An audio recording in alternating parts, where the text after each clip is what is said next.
I am a scholar of the odd ducks in health insurance. Insurers can no longer avoid whole classes of people, so insurance discrimination now takes the form of benefit exclusions.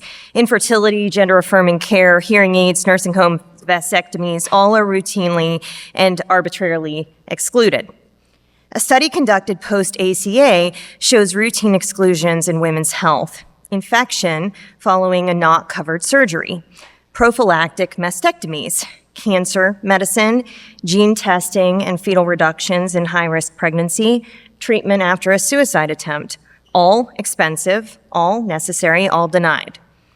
Insurers argue care is medically unnecessary, experimental, too costly, but often the services are necessary and have been clinically used for decades. And it can't be all about the money. Insurers rarely offer actuarial proof, and when they do, the costs are pennies spread across many, and they pale in comparison to the cost of other treatments routinely covered. Only individual insurers are required to report denial rates. Those are around 20%.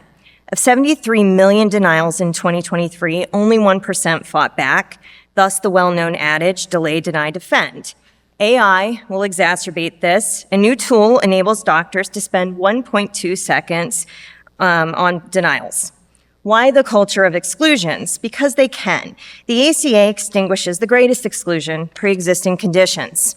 It mandates insurers cover essential health benefits, but only for plans on exchanges. Employer-sponsored benefits don't face these mandates, and many employers are exempt from state law. Why care? To the individuals, exclusions hurt. Out-of-pocket costs on top of premiums and deductibles. Medical bankruptcies cost about $220 billion in medical debt. These denials and exclusions are undeniable impacts for individuals.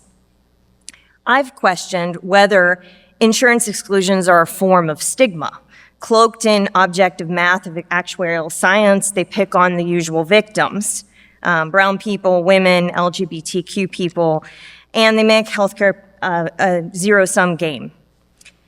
Healthcare scholars have long criticized our system for being too individualistic, every man for himself, instead of social solidarity.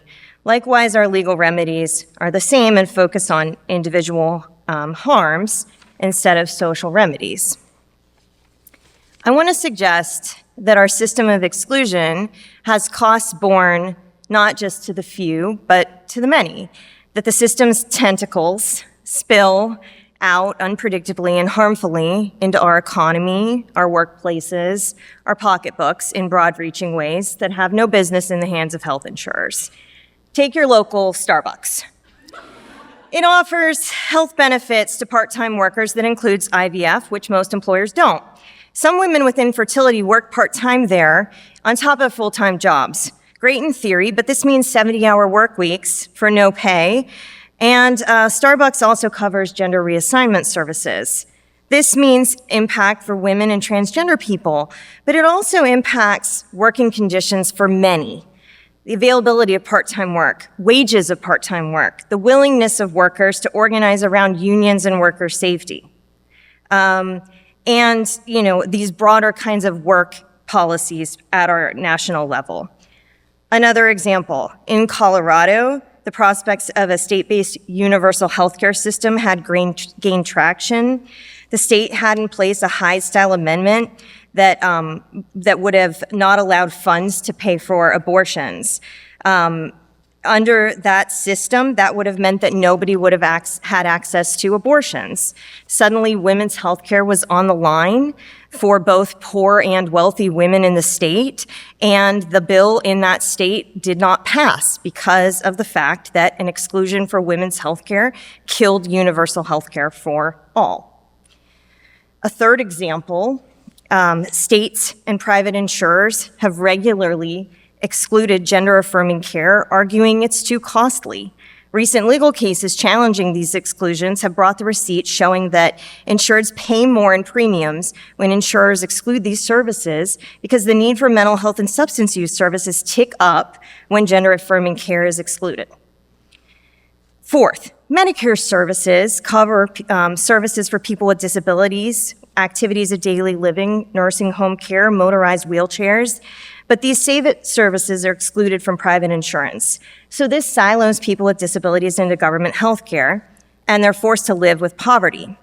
The aims of the Americans with Disabilities Act was to integrate these people into society and allow them to earn, but it does the exact opposite, and it's a loss for them and a missed opportunity for us economically. Laws responding to insurance exclusions are random. We have no systemic way to study them, to challenge them, to measure them. We've left the matter in the hands of the markets, the insurers, when it comes to this question. We have sometimes allowed what's customary and profitable to perpetuate, even when it's deeply informed by stigma. Greater transparency is one solution. In Vermont, denial rates are required to be published, and they're about half that of what's found in the rest of the country. And so that is one possibility, although I dream of a broader paradigm shift. To point out that our system costs are too great for the few and the many, that the system is hurting us even if we can't see it, that none of us can actually afford the benefits, the randomness, the unjustness. At minimum, we deserve greater justification, transparency, and tracking of exclusions. Our system ignores heavy costs when it allows us a system of arbitrary exclusions. I don't honestly know what the out is until our lawmakers can really get to work, but ask yourself, does the weighty and sprawling economic, political, social, health, and labor policies I've outlined belong in the hands of health insurers?